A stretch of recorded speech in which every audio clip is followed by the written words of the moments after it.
Indonesia's anti-graft commission said on Thursday it will declare the Speaker of Parliament a fugitive if he does not turn himself in after being accused of involvement in the theft of $170 million of public funds. Investigations into the major multi-million-dollar corruption scandal in Indonesia took a surprise twist late on Wednesday with Setia Novanto, one of the country's most high-profile politicians, apparently fleeing to avoid a warrant for his arrest. Novanto was nowhere to be found when investigators and police arrived at the politician's private residence to arrest him. Commission spokesman Febri Diansyah said its law enforcement team was still searching for Novanto, who was once hailed by U.S. President Donald Trump as one of Indonesia's most powerful men. "We urge him to surrender," Diansyah said via text message. "We'll consider declaring him a fugitive if he is uncooperative." Anti-corruption police allege a network of about 80 people, mostly officials and legislators, and several companies used the introduction of a $440 million electronic identity card system in 2011 and 2012 to steal more than a third of the funds.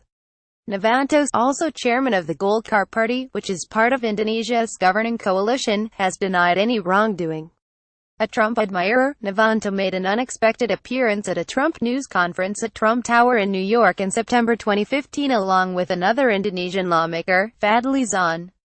Novanto was introduced by Trump as one of Indonesia's most powerful men who would do great things for the U.S. Novanto's whereabouts remain unknown. He is currently prohibited from leaving the country after a 6-month travel ban was imposed in October.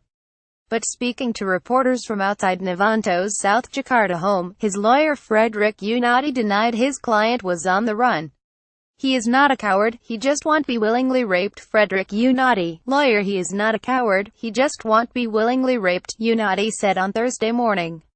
According to his lawyer, Novanto was picked up by unknown individuals after receiving a phone call late on Wednesday and has not made contact with his family or legal representation since. Investigators arrived at Novanto's home on Wednesday evening to find only his wife and a lawyer. They left at about 2 a.m. on Thursday with several suitcases and security camera recordings from the home. Novanto, who is head of the Golkar Party is a key ally for the Joko Widodo administration, was first named a suspect in the identity card case in July. He is accused of playing a central role in the embezzlement of millions allocated for the project, which dates back to 2011. The high-profile politician has repeatedly denied involvement and attempted to use legal processes to avoid prosecution. Earlier this week, Novanto ignored a summons from the KPK, saying he was not obliged to attend without written consent from the president. In response to another summons 2 days later, there have been at least 11 so far. Novanto's lawyers sent a 7-page letter to the KPK claiming he had legal impunity because he is a high-level legislator. KPK spokesperson Febri Diansyah said the anti-corruption body was left with little choice but to issue a warrant for his arrest. For investigation purposes, the KPK decided to issue an arrest warrant for SN for his alleged role in the graft case, said Diansyah, referring to the House Speaker by his initials. "We have done everything we can to persuade him to fulfill summonses as a witness and suspect."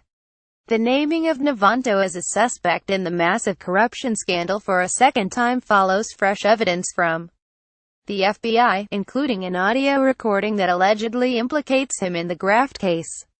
Additional reporting by Associated Press.